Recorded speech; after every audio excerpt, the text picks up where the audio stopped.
Alléluia. Amen. Gloire à Dieu. Nous sommes bénis encore une fois par la présence de Dieu ce matin. Et nous sommes aussi bénis par la présence d'un serviteur de Dieu, le pasteur Jacob qui est ici, au milieu de nous. Est-ce qu'on peut acclamer pour lui, s'il vous plaît? Est-ce qu'on peut acclamer un peu? D'accord. Amen. Gloire à Dieu. Je rends grâce à Dieu pour sa présence au milieu de nous, mais je rends grâce à Dieu aussi pour la présence de chacun d'entre nous. Nous sommes bénis à chaque instant. Comme je vous le dis, c'est un honneur pour nous de vous avoir et de pouvoir enseigner la parole de Dieu. Alléluia. Et ce matin, je crois fermement que nous serons encore une fois bénis. Amen. Y a-t-il quelqu'un qui croit qu'il sera béni ce matin? Oui. Alléluia. Gloire à Dieu. Amen. Nous croyons que, vous savez, la parole de Dieu dit, dans leur détresse, ils invoquèrent l'Éternel. Il envoya sa parole et sa parole les guérit. Amen. C'est ainsi qu'il leur délivra de leurs dangers et de leurs embûches. Donc, lorsque nous avons besoin de Dieu, lorsque nous avons besoin de l'intervention divine, ou à chaque instant que Dieu a besoin d'agir, ou a besoin de faire quelque chose, lorsqu'il s'avère qu'il y ait un besoin d'intervention de Dieu, ce que Dieu fait, c'est qu'il envoie sa parole. Voilà pourquoi, si vous regardez dans les livres de psaumes, c'est le psaume 138 si je ne m'abuse, il dit « Sa renommée s'est accrue à cause de l'accomplissement de ses promesses ». Mais lorsque vous allez dans la version King James, il est écrit en fait qu'il a élevé sa parole au-dessus de tous ses noms. Ça veut dire que la parole de l'Éternel a été exaltée au-dessus de tous ses noms. Pourquoi? Parce que tout ce que Dieu fait, il le fait au travers de sa parole et rien de ce que Dieu fait n'est fait en dehors de sa parole. Jean chapitre 1er, la Bible dit « Au commencement était la parole. La parole était avec Dieu, la parole était Dieu. Elle était au commencement avec Dieu et tout ce qui a été fait par elle et rien de ce qui a été fait n'a été fait sans elle. » Amen. Ça veut dire que tout ce que Dieu fait, il le fait dans le cadre de sa parole. Et rien de ce que Dieu ne fait n'est fait en dehors du cadre de sa parole. Ce qui implique, lorsqu'on a besoin d'une guérison, Dieu envoie sa parole. Lorsqu'on a besoin du réveil, Dieu envoie sa parole. Lorsqu'on a besoin de consolation, Dieu envoie sa parole. Lorsque Dieu veut guérir, lorsque Dieu veut restaurer, il envoie sa parole. Lorsque Dieu veut créer, il envoie sa parole. J'ai eu un débat, une discussion assez enrichissante avec un serviteur de Dieu qui s'avère être mon jeune frère. Alors, il m'a posé une question à laquelle il a personnellement répondu en disant ce qu'il pense. Je ne suis pas en train de dire que c'est ça, mais il est en train de dire que c'est ce qu'il pense, c'est ce qu'il croit. Parce que vous savez que les érudits, les études bibliques et tout, ceux qui enseignent la Bible ou ceux qui étudient la Bible peuvent parfois développer une certaine théorie sur base de certaines observations. Alors, il se dit ceci. Il me pose la question, il dit, qu'est-ce que Dieu faisait avant de créer? D'accord. Il dit, qu'est-ce que Dieu faisait avant de créer? Alors, j'ai dit, je présume, vous savez, il y a des gens qui posent une question à laquelle il a déjà une réponse. Alors, j'ai dit, ok, dis-moi ce que tu penses qu'il faisait avant de créer. Il m'a dit ça en anglais, il dit, I think God was silent. Ça veut dire, je pense que avant de créer, Dieu était silencieux. Et il développe en disant, je pense qu'il était silencieux parce que lorsqu'il a parlé, sa parole a créé. Alléluia. Pour dire qu'en fait, que la parole de Dieu, lorsque Dieu parle, elle a la vertu créatrice. C'est pourquoi il est écrit que les paroles que je vous ai enseignées, elles sont esprit et vie. Amen. Lorsque Dieu dit, lorsqu'il s'est mis à parler, il dit que la lumière soit et la lumière fut. Donc, lorsque Dieu dit, la Bible dit, quand il dit, la chose arrive. Quand il ordonne, elle existe. Amen, amen. Lorsqu'il dit quelque chose, la chose vient à l'existence. Amen, amen. C'est ça l'importance de la parole de Dieu. Voilà pourquoi nous devons prendre la parole, méditer la parole, lire la parole, comprendre la parole, saisir la parole. Amen.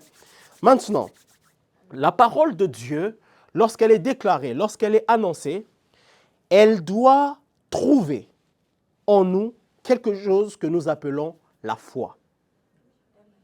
Elle doit être crue. Amen. La Bible dit quelque part dans le livre d'Hébreux que si la parole qui leur avait été annoncée n'avait pas trouvé la foi en eux. Et ainsi, elle n'a pas produit l'effet qu'il fallait. Parce qu'en fait, pour que la parole de Dieu puisse produire de l'effet, il faut qu'elle puisse avoir la foi, qu'elle puisse rencontrer la foi. Autrement dit, la foi, c'est l'ingrédient qui ajoute, si je peux dire, le peps à la parole de Dieu pour qu'elle puisse être productive. Amen. Voilà pourquoi dans la parabole du semeur, la Bible dit que la parole est tombée sur différents sols. La sémence est tombée sur différents types de sols, mais lorsqu'elle est tombée sur la bonne terre, dites après moi la bonne terre, qu'est-ce qu'elle a fait? Elle a commencé à germer. Parce qu'il faut, comme une sémence, que la parole puisse trouver la bonne terre. Et la bonne terre, c'est la terre qui a la foi. C'est la terre qui reçoit la parole, qui croit en la parole, qui confesse la parole, qui agit selon la parole et qui commence à en voir la manifestation. Et ainsi, ce matin, alors que j'étais, hier déjà, alors que j'étais en train, pendant la semaine, alors que je me posais la question sur quoi est-ce que nous devrions partager ce matin et tout, le Seigneur m'a mis à cœur de pouvoir partager sur la foi. Amen. Vous pouvez même appeler cela la foi de Dieu. Dites après moi la foi de Dieu. Amen, amen. Vous savez, il y a la foi en Dieu et il y a aussi la foi de Dieu. Amen, amen. Alléluia. Il y a aussi la foi de Dieu. Et je vais vous parler de la foi ce matin et nous allons, je crois que nous allons être tous ici ensemble, boostés, comprendre certains principes élémentaires, certaines choses qui sont importantes. Et je pense que je pourrais partager sur la foi en 2 sessions. Donc, pas le samedi qui va venir, mais l'autre samedi, je vais quand même continuer là-dessus. J'aimerais qu'on puisse prendre nos Bibles. Nous allons lire dans le livre d'Hébreux. Hébreux chapitre 11. Hébreux chapitre 11. Verset 1er. La Bible dit ceci. Or, la foi est une ferme assurance des choses que l'on espère, une démonstration de celles qu'on ne voit pas. Pour l'avoir possédé, les anciens ont obtenu un témoignage favorable. On va aller dans Romains chapitre 4, verset 17. Romains chapitre 4, verset 17. Voici ce que la Bible dit. La Bible dit, « Je t'ai établi père d'un grand nombre de nations. Il est notre Père, devant celui auquel il a cru, Dieu, qui donne la vie aux morts et qui appelle les choses qui ne sont point comme si elles étaient. » Dites après moi, il appelle les choses qui ne sont point comme si elles étaient. Alléluia.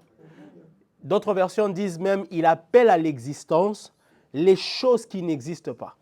D'autres versions disent, il cite les choses qui ne sont pas comme si elles étaient. Amen. Donc ici, on nous fait comprendre, Dieu appelle les choses, Dieu donne d'abord la vie aux morts, et Dieu appelle les choses qui ne sont point comme si elles étaient. Je ne sais pas dire, je ne veux pas utiliser le terme, c'est un peu contradictoire, mais comme on dit en anglais, for lack of better words, ça veut dire par manque d'un meilleur mot ou par manque de vocabulaire, si je puis le dire, j'utilise un peu ces termes. C'est un peu contradictoire de dire qu'il appelle les choses qui ne sont point comme si elles étaient. Donc en quelque sorte, elles le sont déjà dans sa pensée, mais elles ne le sont pas visiblement ou physiquement. Mais maintenant, lui, il appelle ces choses-là qui ne sont pas comme si elles étaient déjà en existence. Donc, en d'autres termes, ça veut dire quoi? Je quelqu'un qui est malade, mais qui voit la perception de sa guérison et qui appelle la guérison qui n'est pas encore manifeste, comme si il était déjà guéri. Amen. C'est ça, appeler les choses qui ne sont point, comme si elles étaient. Alléluia. Et donc, si je peux vous dire, donner une petite définition ici de la foi, j'aimerais que vous puissiez noter, si vous pouvez. La foi, c'est croire en Dieu sans hésiter, sans douter, sans remettre en question ce qu'il dit. Donc, je crois en Dieu sans hésitation, sans aucun doute et sans remettre en question ce qu'il dit. La foi, c'est aussi prendre Dieu au mot. Ça veut dire le prendre exactement tel qu'il vient de le dire et croire qu'il est capable, en disant que ce qu'il a promis, il est aussi capable de l'accomplir. Alléluia. Pour ceux qui ont des enfants, vous pouvez comprendre ce que nous sommes en train de dire. Lorsque vous avez une petite fille ou un petit garçon et que vous lui dites, par exemple, tu sais quoi, je vais t'amener voir une fusée. Cet enfant croit exactement sans se poser la question sur ce que vous avez dit et il est très confiant que vous allez l'amener voir une fusée. Amen, amen. Il est très confiant. Et le lendemain, il viendra, papa, maman, mais tu as dit que tu m'amènerais voir une fusée. Et puis tu dis, mais mon petit gars, c'est pas comme si on allait vraiment voir une fusée. Et il va se fâcher, il dit, mais tu as promis qu'on irait voir. C'est ça, prendre Dieu au mot. Le prendre exactement sur ce qu'il dit. Et c'est ce que Dieu veut. La foi, c'est prendre Dieu au mot. Voilà pourquoi Hébreu nous a dit, la foi est une ferme assurance des choses que l'on espère et une démonstration de celles qu'on ne voit pas. Amen, amen. Ça veut dire que c'est prendre Dieu sur ce qu'il a dit.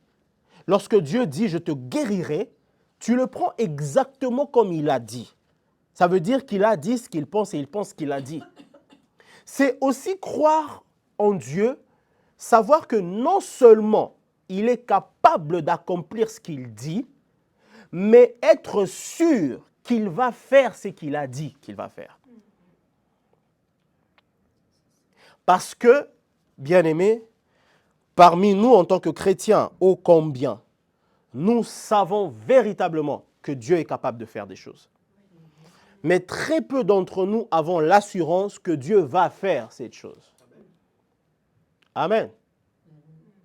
Très peu.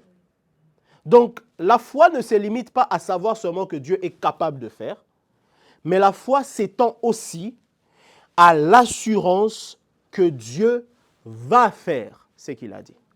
Et il va le faire pour moi. Ça veut dire, je prends Dieu au mot. Lorsqu'on se réveille, on se dit, je peux poser une question peut-être banale. Qui croit que Dieu peut faire couler l'eau de ce toit? Peut faire couler de l'eau de ce toit? Subitement. Mais honnêtement, qui croit que Dieu va faire couler de l'eau? Alléluia. Amen.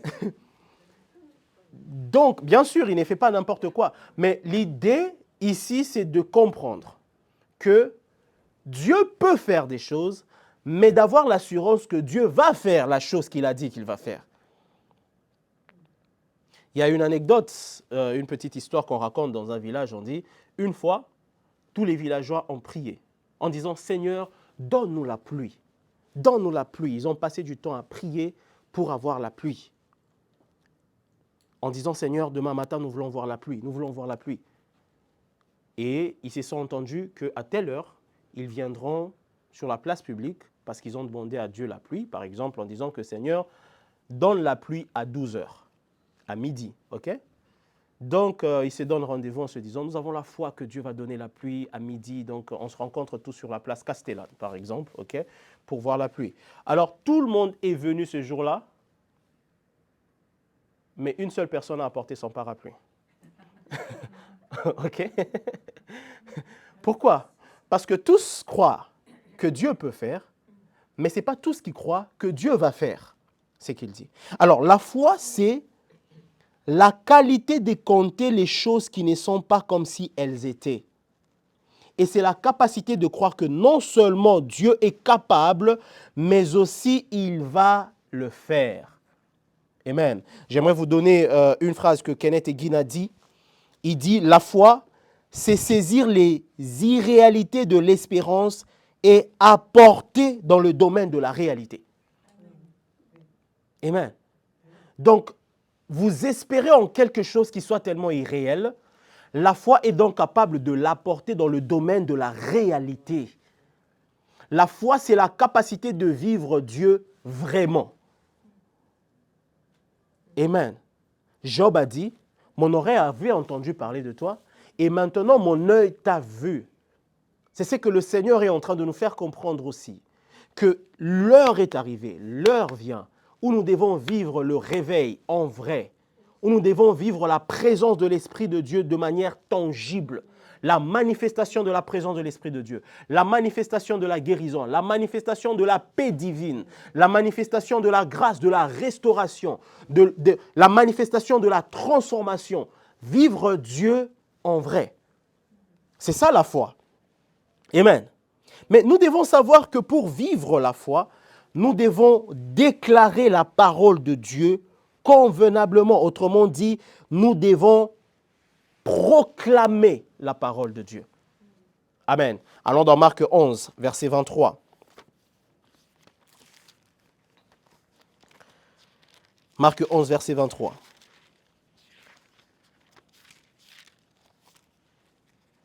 Alléluia. Marc 11, verset 23. Voici ce que le Seigneur Jésus est en train de dire. Je vous le dis en vérité, si quelqu'un dit à cette montagne, ôte-toi de là et jette-toi dans la mer, et s'il ne doute point dans son cœur, dis après moi, s'il ne doute point dans son cœur, mais croit que ce qu'il dit arrive, il le verra s'accomplir. Amen, amen. Autrement dit, qu'est-ce que le Seigneur est en train de nous dire? Il dit ceci, si lorsque tu es en train de proclamer, tu proclames la parole de Dieu sur une situation, sur un problème, sur quelque chose donné, et qu'au fond de toi, tu ne doutes pas, mais tu crois fermement que ce que tu viens de dire arrive, c'est alors que tu verras son accomplissement. Alléluia. Autrement dit, lorsque nous proclamons des choses avec foi, lorsque nous avons l'assurance ferme des choses que nous espérons, c'est alors qu'elles seront démontrées. Voilà pourquoi Hébreu nous dit, la foi est une ferme assurance. La version King James dit, la foi c'est la substance des choses que l'on espère.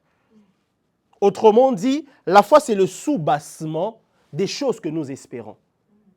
C'est la fondation qui soutient la colonne de notre espérance. Et donc, lorsque la foi est une ferme assurance des choses que l'on espère, elle devient donc la démonstration de celles qu'on ne voit pas. Qu'est-ce que cela veut dire? Cela veut dire que lorsque je me lève et je déclare sur cette montagne, ôte-toi de là et jette-toi dans la mer. Premièrement, la foi, c'est l'assurance que j'ai de l'espérance. L'espérance, c'est quoi? C'est de voir la montagne sauter de là et d'être jeté dans la mer. C'est cette espérance que j'ai. Et donc, parce que j'ai la foi, je ne doute pas du tout que la montagne ne va pas m'obéir. Je ne doute pas du tout que la montagne ne peut pas se déplacer. Je ne me pose même pas 1001 questions pour savoir comment est-ce que cette montagne peut se déplacer. Tout ce que je sais, c'est que cette montagne va obéir à ce que je suis en train de dire. Je ne doute pas dans mon cœur. Et ensuite, je crois fermement que ce que je dis est en train d'arriver. C'est ça la démonstration de celle qu'on ne voit pas. Ça veut dire que je n'ai pas encore vu la montagne tomber dans la mer, mais je suis déjà en train de la percevoir dans la mer.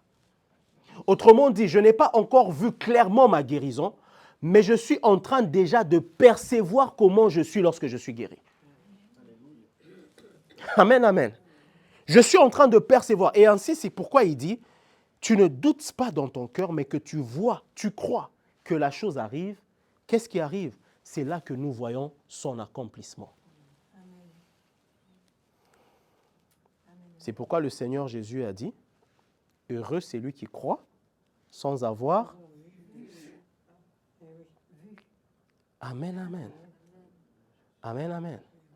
Voilà pourquoi il y a même ce mystère que nous devons comprendre. Paul dit, nous ne marchons pas par la vue, mais nous marchons par la foi. Parce qu'en fait, dans la foi, nous voyons déjà sans forcément voir physiquement. Mais nous voyons et nous croyons. Nous avons déjà cette perception. Heureux c'est lui qui croit sans avoir vu. Donc il dit que si tu dis à cette montagne, ôte-toi de là et jette-toi dans la mer, tu ne doutes pas dans ton cœur, mais tu crois que ce que tu dis arrive, alors tu le verras s'accomplir. Donc ça veut dire que toute l'atmosphère, toute la fondation, l'édifice de la manifestation doit être déjà réunie dans ton esprit, dans ton cœur, pour que tu puisses en voir la manifestation. Autrement dit, tu es celui qui provoque la manifestation de ce pourquoi tu pries, en croyant et en ne doutant pas. Amen, amen. Donc lorsque je crois, et ainsi je le verrai s'accomplir.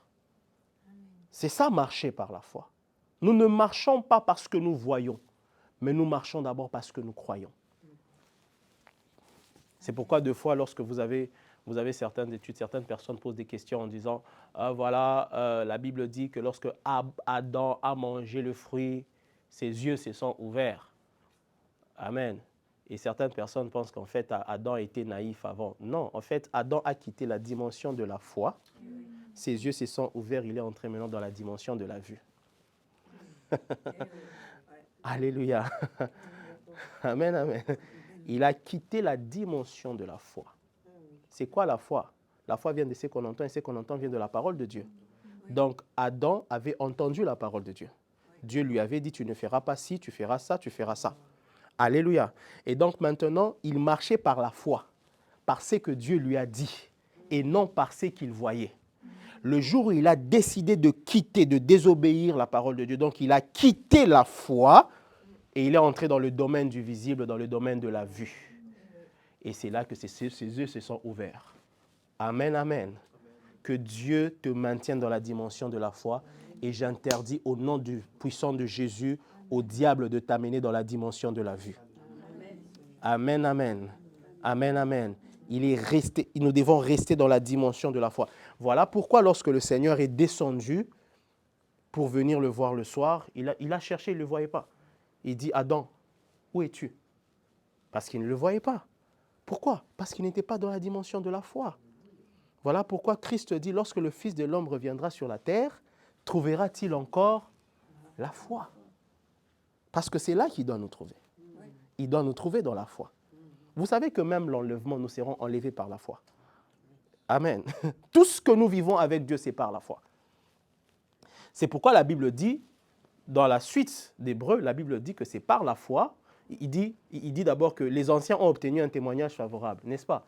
Et ensuite, on dit quoi? C'est par la foi que nous croyons que l'univers a été créé par la parole de Dieu et que tout ce qui existe tire son origine du monde invisible.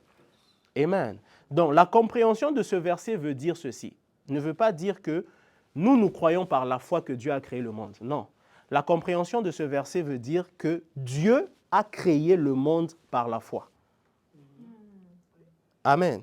C'est pourquoi il dit c'est par la foi que nous croyons que l'univers a été créé par la parole de Dieu. Donc, Dieu avait déjà lui-même la foi en sa parole et il a déclaré le monde à exister.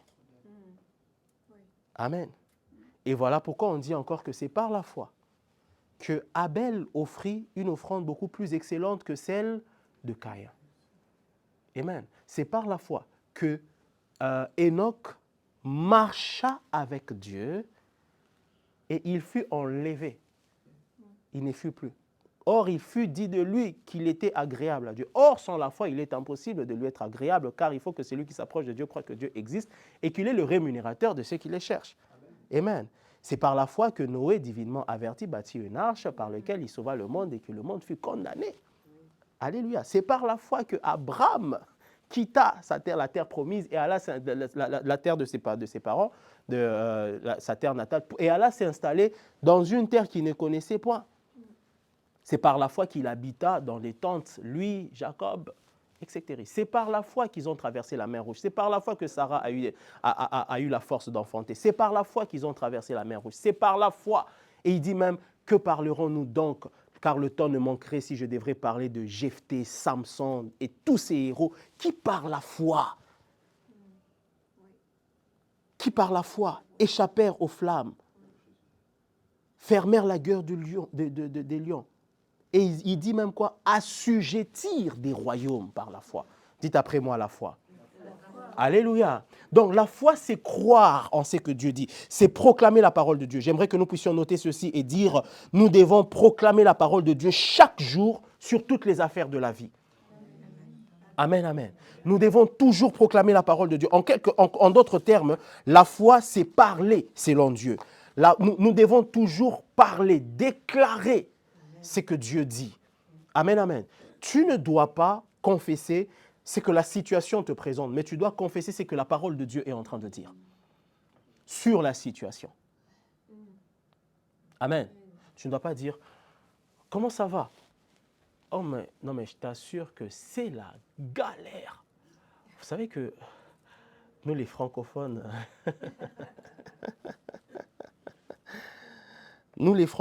c'est compliqué, même dans les milieux chrétiens. OK? Même dans les milieux chrétiens.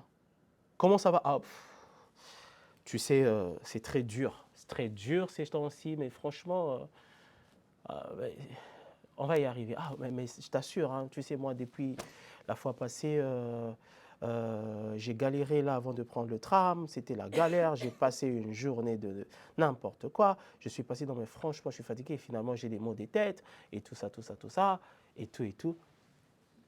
Qu'est-ce que tu confesses?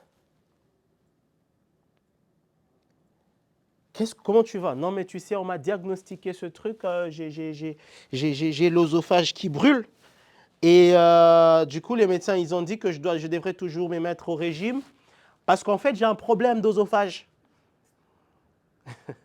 Mais, amen.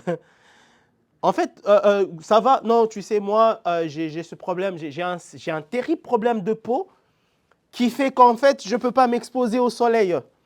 Parce que si je m'expose au soleil, ça devient compliqué pour moi. Dites après moi confession. Vous savez que scientifiquement parlant, il est prouvé que tout ce que vous dites sur vous donnez la conviction à votre cerveau et à votre corps de reproduire exactement ce que vous dites. Vous savez ça? Et c'est comme ça que fonctionne même dans l'hypnose, ok? Ou d'autres formes des magies et tout ça. Il peut convaincre, il vous dit à vous, il vous convainc que voilà, vous êtes malade. Parce que vous acceptez cela, subitement votre corps réagit au fait que vous êtes malade. En fait, votre corps n'était pas malade. Il vous le dit. Avez-vous déjà entendu parler des témoignages des personnes qui est allé voir un médecin? Le médecin lui a fait un examen et les résultats paraissent en disant voilà, tu souffres de telle maladie, dans tant de temps tu vas mourir et tout ça, commence à te préparer.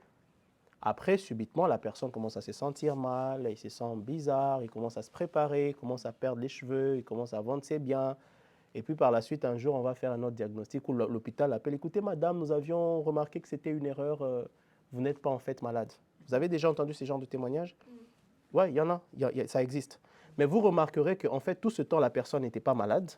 Mais parce qu'on lui a dit qu'elle est malade, elle a accepté cette maladie, elle a commencé à manifester les symptômes de la maladie. Alléluia. Donc, dès l'instant où vous dites des choses sur vous, je ne suis pas en train de dire qu'il faut le nier. Quand vous avez un mal de tête, bien sûr, ça arrive que vous ayez un mal de tête, il ne faut pas le nier. Mais dès l'instant où vous commencez à dire que j'ai ce mal de tête, normalement je souffre de telle allergie, vous positionnez, vous mettez votre corps dans cette condition de commencer à souffrir de cette allergie-là. Dès l'instant où vous commencez à dire que la journée, elle est totalement foutue, croyez-moi, vous avez foutu votre journée avec vos paroles. Alléluia. Voilà pourquoi nous sommes en train de dire, Nous devons commencer à proclamer la parole de Dieu. Et nulle part dans la parole de Dieu, on dit que tu descendras et tu descendras. Non, la parole de Dieu dit, mon serviteur montera, il montera jusqu'à ce qu'il soit haut placé. La Bible dit, voilà le jour que l'Éternel a créé, nous allons nous réjouir en lui. Donc ceci implique à chaque instant que tu te réveilles, quand tu te lèves, tu dis, merci Seigneur pour cette belle journée. Je crois que cette journée m'est donnée. Je vais conquérir toutes les bénédictions que tu as gardées pour moi en cette journée. Et tu te mets à prier en langue. Tu dis,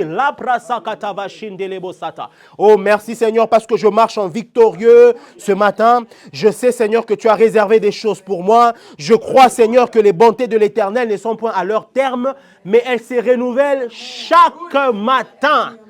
Amen, amen. Chaque matin, il y a une bonté que le Seigneur renouvelle pour toi. Amen. Il y a cette chose que nous devons comprendre avec Dieu. Dieu est insondable. Dieu est infiniment grand. Dieu est omniscient, omnipotent, omniprésent. Ça veut dire quoi omniscient? Il sait tout et rien n'échappe à sa connaissance. Dieu sait exactement combien d'êtres humains existent depuis la création jusqu'à aujourd'hui. Combien sont morts, combien sont restés vivants, combien de bébés ont été avortés, combien de bébés vont naître. Il sait tout. Absolument tout. Il connaît le nombre des pays, il connaît le nombre des planètes qui existent dans chaque galaxie, il connaît le nombre des systèmes solaires qu'il y a dans tout l'univers, et même s'il y avait un double univers qu'il y a, il connaît exactement tout. Il maîtrise le nombre des arbres selon leur espèce. Il maîtrise exactement le nombre du sable qu'il y a sur cette terre. Il connaît exactement le nombre des étoiles. La Bible dit ceci. Il compte le nombre des étoiles et il donne à chacune leur nom. Et j'aimerais vous dire qu'il y a des myriades et des myriades d'étoiles. Amen, amen. Et il compte le nombre des étoiles et il donne à chacune leur nom. Voilà pourquoi il a dit à Job en disant « Es-tu celui qui fait paraître le signe du zodiaque? Es-tu celui qui fait paraître les Pléiades ?» Parce que c'est lui qui donne le nom des étoiles. Amen, amen. Il connaît exactement le nombre d'animaux selon chaque espèce. Combien d'espèces ont disparu, combien de nombre d'espèces il y avait à leur disparition, combien il avait créé. Il connaît le nombre des mouches, combien de mouches vivent sur Terre, combien existent et combien sont morts. À chaque instant que tu tues un cafard, Dieu connaît combien de cafards il reste. Est-ce que quelqu'un comprend l'intelligence de Dieu? Amen, amen. Il maîtrise tout ça. À chaque instant que tu tues un cafard, Dieu sait qu'il y a autant de cafards qui restent. Et il sait que c'est toi qui l'as tué. Il connaît combien de personnes viennent de tuer un cafard à la minute. Il maîtrise la date de naissance de chacun d'entre nous ici. Il connaît votre arbre généalogique personnel depuis maintenant jusqu'à vous remonter à Adam. Et il peut la tracer pour chacun d'entre nous. Il vous connaît personnellement. Il connaît votre ADN, votre type génétique. Et il connaît le type génétique de chaque personne dans votre arbre généalogique. Il connaît le poids de chacun d'entre nous ici. Et il connaît même le nombre de nos cheveux. À chacun d'entre nous. La Bible dit que même les cheveux de votre tête sont comptés. Je ne sais pas si ça vous arrive à vous, mais en tout cas moi, avec mes cheveux afro, en tant que black, lorsque je peigne mes cheveux un peu, il en reste un peu dans le peigne. Et je fais ça, je ne sais pas compter. Mais Dieu sait qu'Admirable vient de perdre autant de cheveux. Quelqu'un me donne un bon amen. Alléluia. Est-ce qu'on peut dire gloire à Dieu? Amen. Il est infiniment grand. Il maîtrise tout ça. Il a la maîtrise. Il connaît combien de Juifs sont morts pendant la Seconde Guerre mondiale. Il connaît combien de gens meurent à l'est de la RDC. Il connaît combien de gens sont morts en Iran pendant cette guerre. Combien de gens sont morts en Ukraine. Il connaît l'avenir de chacun d'entre nous. Il sait ce que vous allez faire après ici. Et il sait ce que vous avez fait chaque jour de votre vie jusqu'à l'âge où vous avez aujourd'hui. Avec les moindres détails. C'est ça l'omniscience de Dieu. C'est ça son omnipotence. C'est ça son omniprésence. C'est ça sa capacité à faire toutes choses. C'est ça son aptitude à accomplir des choses au-delà de ce que l'on peut imaginer. Il est omniscient, il est omniprésent, il est omnipotent. Il est omniprésent. Omniprésent, ça veut dire il est partout au même moment. Amen. Partout, au même moment. Dieu est ici avec nous et il est en même temps chez vous à la maison. Amen. Alléluia. Il est en même temps chez vous à la maison. Et en ce moment, il est avec vos enfants. Il connaît où sont vos enfants et qu'est-ce qu'ils font. Et en même temps qu'il est ici, il est partout où il y a des gens à travers le monde en train de le prier. Maintenant, là, à l'instant. À l'instant T. Amen. Le diable n'est pas capable de faire ça. C'est ça son omniprésence. Et l'omniprésence de Dieu, lorsqu'on dit que Dieu est omniprésent, c'est là même que vient le caractère éternel de Dieu. Lorsqu'on dit Dieu est éternel, ça ne veut pas dire qu'il va vivre pour toujours. Non. Son éternité, ça veut dire ceci. Ça veut dire qu'il est dans le passé éternel et dans le futur éternel. Et il est là. C'est ça son éternité. Amen. Lorsqu'on parle de l'éternité pour toi, ton éternité a un début. Il y a un temps où tu as été créé, tu es né et puis tu vas rejoindre le Seigneur. Après, tu vas vivre éternellement grâce à Jésus. Mais lui, lorsqu'on dit que Dieu est éternel, on établit son existence qui n'a pas de commencement et qui n'a pas de fin. Il existe dans le passé éternel. Ça veut dire le passé de là-bas. Et dans le futur éternel, ça veut dire le futur qui n'aura jamais fin. Les mathématiciens nous ont appris ce qu'on appelle moins l'infini et plus l'infini. D'accord? Maintenant, l'éternité de Dieu est établie de cette manière. Ça nous fait comprendre en fait que il n'y a pas de avant Dieu et il n'y a pas de après Dieu. Amen. Et nous ne pouvons pas non plus dire qu'avant Dieu, il n'y a rien et après Dieu, il n'y a rien. Non. Même le rien est contenu en lui. Il y a Dieu partout et tout est en lui. Voilà pourquoi Colossiens dit ceci. Tout a été créé en lui, par lui et pour lui. Et maintenant, la Bible dit tout subsiste en lui. Même le vide est en lui. On ne peut pas imaginer qu'il y ait un vide après Dieu, parce qu'il ne peut pas avoir de après Dieu. Il y a Dieu. Quelqu'un donne un bon amen à notre Seigneur. Merci Seigneur. C'est ça que l'on dit quand on dit l'Éternel des armées. Éternité en éternité. Voilà pourquoi il est écrit que je suis celui qui était, qui est et qui vient. Ça veut dire qu'il est là où nous sommes en train de partir. Amen, amen. Il est Dieu partout. C'est pourquoi même dans ton rêve, il est Dieu. Et si nous devrions faire une machine à remonter le temps et nous rentrons dans le passé, là-bas, il est toujours Dieu. Il est l'Éternel. C'est pourquoi il ne dit pas j'ai été le Dieu d'Abraham. Non, il dit je suis le Dieu d'Abraham. Je suis le Dieu d'Isaac, le Dieu de Jacob. Parce que Dieu se conjugue au présent. C'est ça son éternité. Amen. Voilà pourquoi nous devons toujours proclamer les paroles de notre Dieu. Lorsque tu déclares quelque chose, tu penses à tout ça et tu dis, sur ta vie, tu dis, je vais bien. Le Seigneur marche avec moi. Le Seigneur est avec moi. Tu es une créature merveilleuse. Tu es quelqu'un de bien. Le Seigneur me restaure, le Seigneur me garde. Seigneur, tu me guides, Seigneur, tu m'accompagnes. Je vis une vie victorieuse.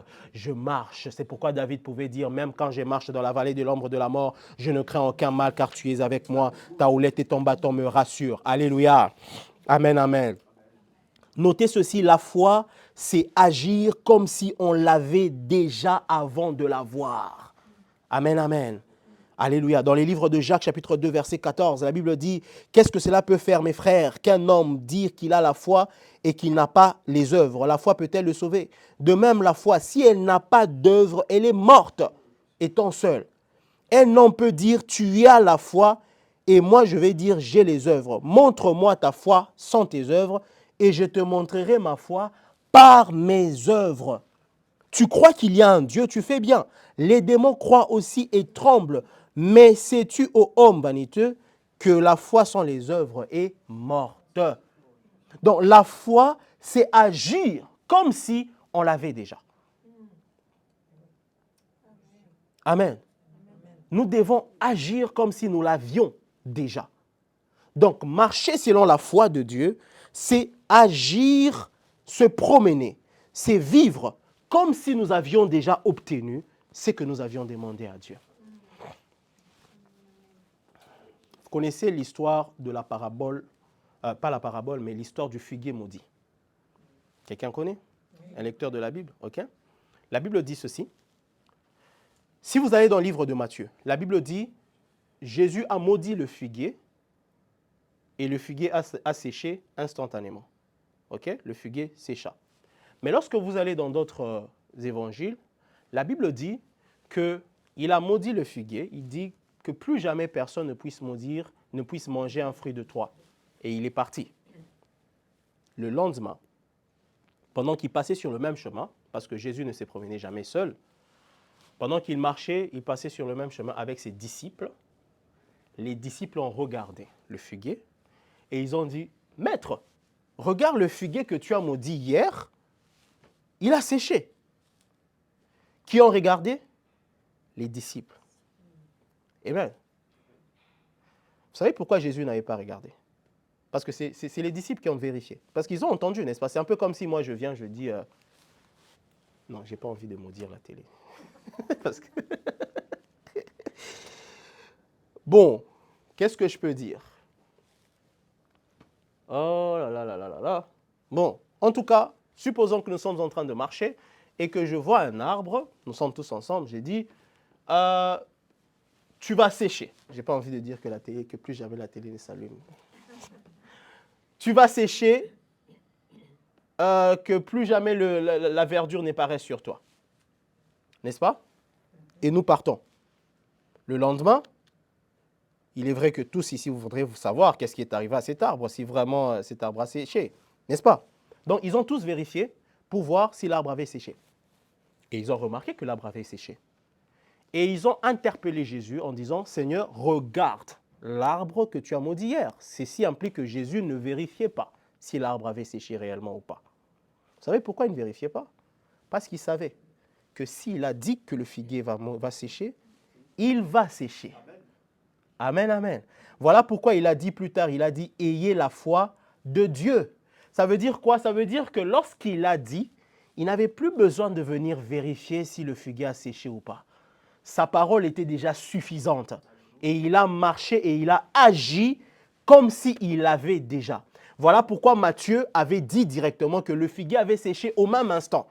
Ça veut dire que dès le moment où la parole avait été proclamée sur ce figuier, même si on n'avait pas vu la manifestation, le figuier était déjà maudit et c'était déjà séché. Donc la foi implique ceci. La foi implique que lorsque vous avez prié, lorsque vous avez déclaré quelque chose selon la parole de Dieu, vous puissiez marcher et agir comme si vous l'avez déjà. Voilà pourquoi, deux fois, ça arrive, vous priez pour quelqu'un. Ma soeur, viens s'il te plaît, et tout. Tu as quoi? Oh non, j'ai mal ici. Ou mon frère, tu as quoi? J'ai mal ici.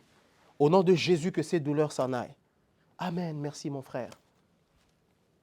2 minutes après, ou 5 minutes après, elle voit un de ses collègues ou une de ses collègues ou sa cousine, je ne sais pas moi qui. Comment ça va? Ah mais je te jure que j'ai une douleur ici. Mais non, on vient de chasser cette douleur. La foi, c'est agir comme si tu l'avais déjà. Ça veut dire que lorsque je prie pour ta guérison, lorsque tu pries pour ta guérison, tu crois et tu dis Amen. Je sais que je suis guéri. Cette maladie n'est plus à moi parce que Jésus m'a guéri. Et tu commences à agir comme si tu l'avais déjà. La foi, c'est lorsque tu es en train de prier pour ce dossier et tu dois avoir ton dossier validé pour obtenir cet appartement. Gloire à Dieu pour les appartements dans notre belle ville de Marseille. Amen. Lorsque tu es en train de prier pour ce dossier pour que tu puisses avoir cet appartement et tu sais que Dieu a dit lorsque tu habiteras des belles maisons et que tu bâtiras des belles maisons, souviens-toi de l'Éternel ton Dieu. Lorsque tu sais que lorsque tu as prié et que tu vois la chose et que tu crois que la chose va s'accomplir et que tu crois que la chose, tu l'as déjà obtenue, tu le verras s'accomplir, commence à agir comme si tu avais déjà l'appartement. Commence à dire merci Seigneur, merci pour ce bel appartement. Vérifie les décorations que tu vas déjà commencer à faire. Vois-toi dans cet appartement, comment tu vas commencer à effectuer la décoration dans cet appartement. Vois-toi, agis comme si tu l'avais déjà. Amen. Quand tu es en train de penser en te disant Seigneur, je veux bien avoir une voiture, mais tu n'as pas encore de voiture. Agis comme si tu l'avais déjà. Va chercher un permis. Ok? Passe ton permis, tu passes ton permis, tu vérifies déjà, commence à vérifier qu'est-ce qu'il faut pour avoir un permis, qu'est-ce qu'il faut pour faire ceci, qu'est-ce qu'il faut. Vois-toi, imagine-toi avec cette chose. Ça peut ne pas être une voiture, ça peut ne pas être parmi les exemples que je suis en train de donner, mais tu dois agir comme si tu l'avais déjà. Amen, amen. Notez aussi une autre chose, la foi, c'est agir en accord avec ce que Dieu a déjà accompli. Amen, amen. C'est agir en accord avec ce que Dieu a déjà accompli. Autrement dit, il arrive que beaucoup de chrétiens puissent annuler leur bénédiction, leur guérison, simplement parce qu'ils agissent en contradiction avec ce que Dieu a déjà accompli.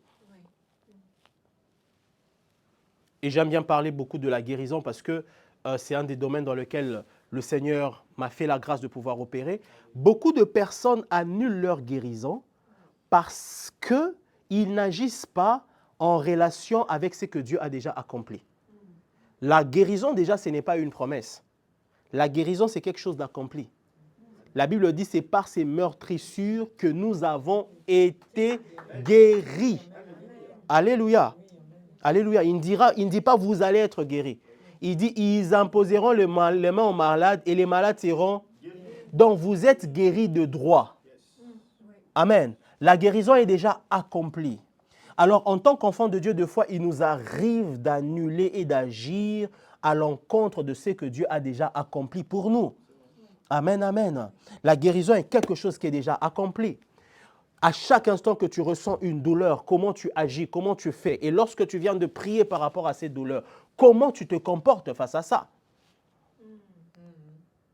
Amen, amen.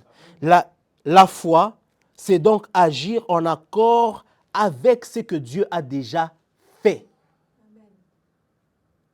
Amen. Voilà pourquoi deux fois on dit, tu sais, moi j'ai un passé tellement lourd. Non, mais j'ai vraiment un passé lourd, j'ai vécu une vie comme ceci, comme cela et tout. Mais la Bible dit ceci, en Christ nous sommes une nouvelle créature. Les choses anciennes sont passées et toutes choses sont devenues nouvelles. Donc la foi, c'est agir en relation avec ce que Dieu a dit, c'est-à-dire que je suis une nouvelle créature. Je marche en nouveauté de vie. Non pas à cause de ce que moi-même je suis capable de faire, mais à cause de ce que Christ a déjà accompli pour moi à la croix. Alléluia.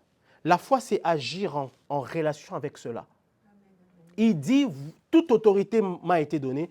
Vous allez et faites de toutes les nations mes disciples. Vous marcherez sur les scorpions et sur les serpents et aucune puissance ne pourra vous nuire. Il nous a donné autorité au-dessus des principautés, des dignités, des puissances, etc. Mais ensuite, vous rencontrez un chrétien qui dit, comment ça va? Oh non, pasteur, j'ai pas pu dormir cette nuit. Les démons m'ont tellement opprimé. Vous savez, cette ville, il y a tellement de démons à Marseille et c'est très compliqué. Just leave that away. Arrêtons de dire que Marseille, c'est très compliqué. Amen, amen. Arrêtons de dire ça. Disons plutôt que nous sommes à Marseille et nous sommes venus conquérir ce territoire. Amen. Et vous prenez même la posture et vous faites ça. Amen, amen. Nous sommes venus conquérir ce territoire. Le Seigneur nous l'a donné. C'est agir en accord avec ce que Dieu a déjà accompli. Peu importe le démon, peu importe son nom, la Bible dit tout genou fléchit au nom de Jésus. On n'a mis exception sur aucun nom. Donnez-moi le nom d'un démon, qu'il soit un démon stagiaire, autodidacte, un nouveau démon, un ancien démon, un démon caïman, le démon le plus doyen qui puisse être. La Bible dit tout genou fléchit. Lorsqu'il y a tout, il y a quoi? Il y a tout. Quand il y a tout sauf quoi? Sauf rien. Eh bien, quand il y a tout, il y a tout. Eh bien, quand il y a tout, il y a tout. Et la Bible dit, non seulement des noms qui peuvent se nommer dans les siècles présents, mais aussi dans les siècles à venir. Donc, ça impliquait, quand Paul écrivait cette écriture, ça impliquait les siècles à venir, impliquait les siècles dans lesquels nous sommes aujourd'hui. Et lorsqu'aujourd'hui nous lisons cette parole, les siècles à venir ainsi impliquent les siècles qui sont en train de venir. Tout genou fléchira.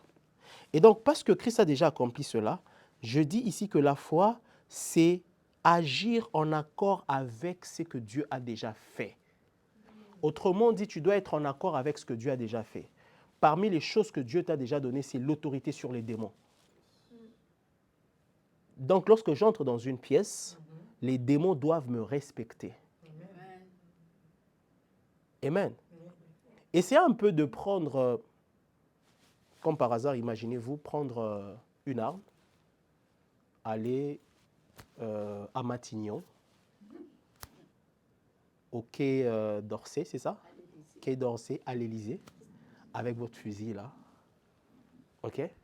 Votre bande. Vous voyez ces jeunes qui ont des armes à Marseille et tout ça? Vous les avez déjà vus aller à l'Élysée? Ouais, nous sommes la racaille de la banlieue et tout. Et puis ils viennent avec leurs armes là-bas. Vous les avez déjà vus faire ça? À la télé, oui. Mais dans la vie réelle? Pourquoi ils ne le font pas? Ils ont la crainte. De quoi?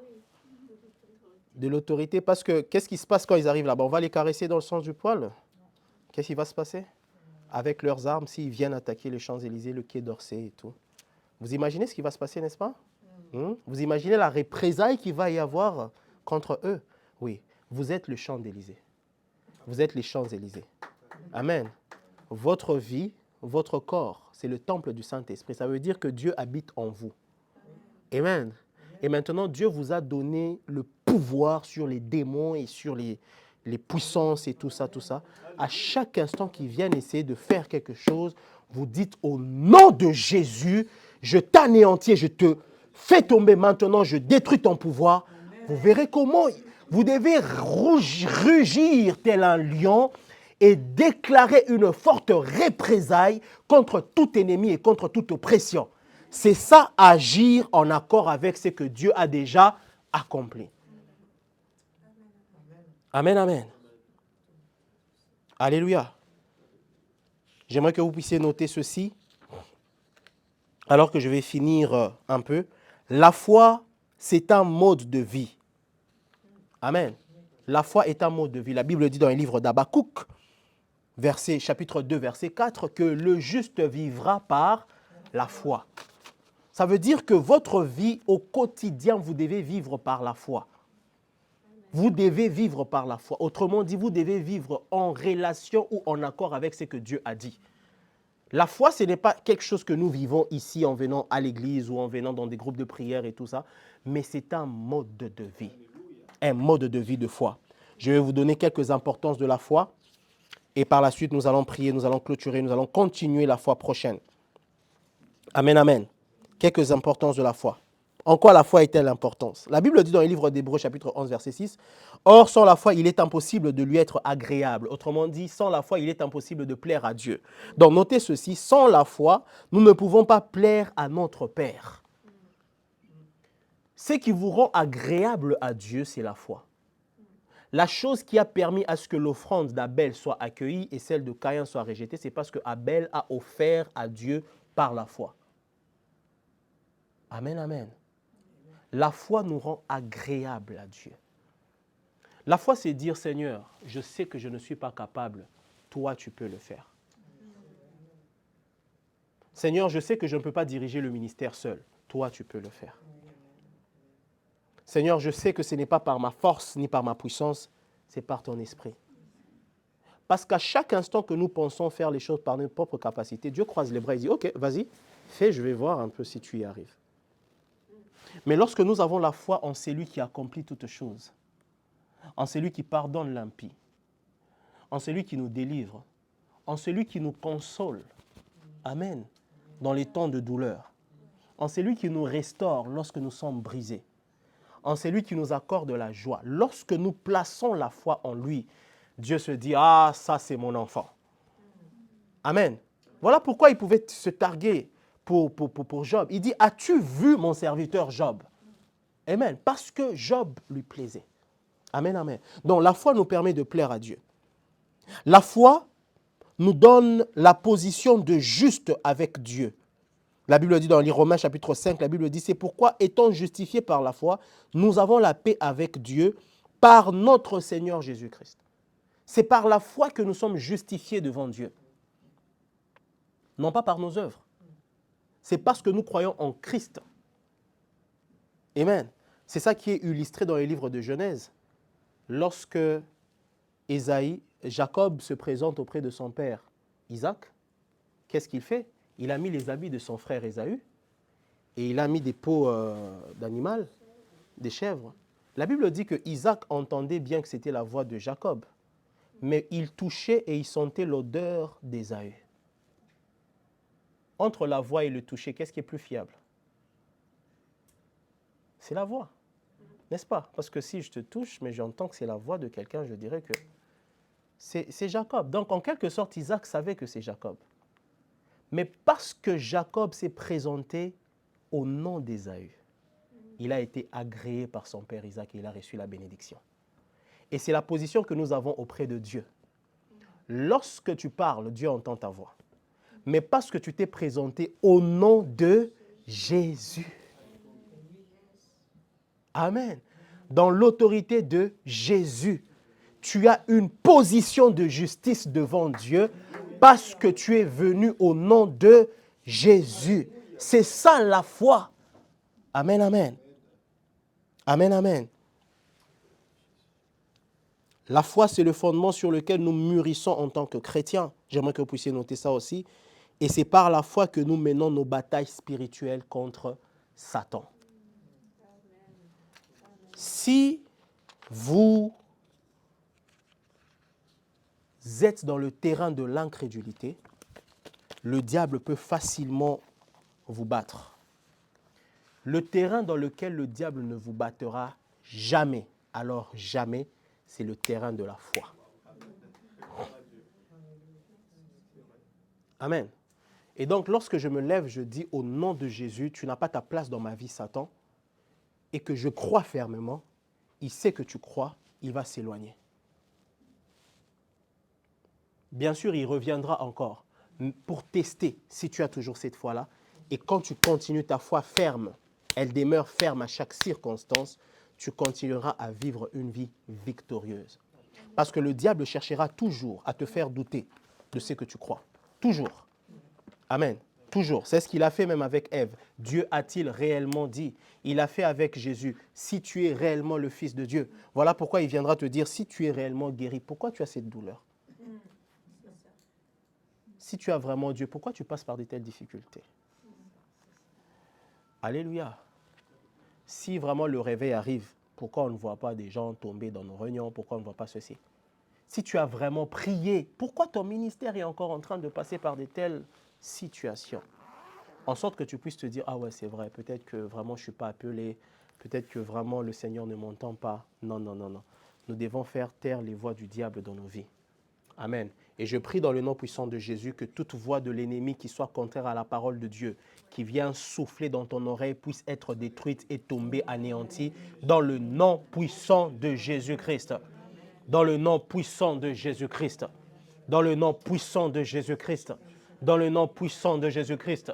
Nous nous levons maintenant et nous voulons entendre la parole de Dieu. Nous voulons entendre ce que Dieu dit et nous plaçons notre foi dans la parole de Dieu. Que la foi puisse être enracinée dans nos vies, qu'elle soit enracinée dans ce que nous faisons, qu'elle soit enracinée partout où nous allons, qu'elle soit enracinée au nom de Jésus. Nous voulons marcher par la foi. Nous voulons croire en ta parole, Seigneur. Nous voulons croire en ta parole, Seigneur. Nous voulons croire en ta parole, Seigneur. Nous voulons croire en ce que tu dis au nom puissant de Jésus. Nous voulons croire. Nous croyons en ce que tu dis. Nous croyons en la guérison, nous croyons en ta délivrance, nous croyons, Seigneur, en ta restauration. Nous nous fions à toi. Nous refusons de nous fier à ce que nous voyons, mais nous nous fions à ce que ta parole dit sur nous. Nous refusons de nous fier à ce que nous pensons, mais nous fions à ce que la parole dit, dans ce qu'elle déclare sur nos vies, en ce qu'elle déclare sur notre avenir. Parce que oui, Seigneur, nous acceptons et nous choisissons de marcher par la foi. Nous acceptons et nous choisissons de marcher par la foi et non pas par la vue, dans le nom puissant de Jésus. Ainsi, nous déclarons que nos vies sont transformées, nos familles sont changées, nos familles sont restaurées, nos cœurs sont consolés, nos vies de prière sont boostées. Dans le nom de Jésus, nous recevons la révélation de ta parole, nous recevons la guérison dans nos corps, nous recevons la guérison dans nos nos vies, la guérison pour les membres de nos familles, la guérison pour nos frères et sœurs. Nous marchons avec autorité contre les puissances des ténèbres. Au nom de Jésus, à partir de cet instant, nous ne serons plus victimes des voies de l'ennemi, mais nous allons vivre selon les pensées divines que Dieu a établies sur nous. Dans le nom puissant de Jésus, nous avons ainsi prié et nous disons Amen. Amen. Amen. Merci Seigneur Jésus. Alléluia. Gloire à Dieu.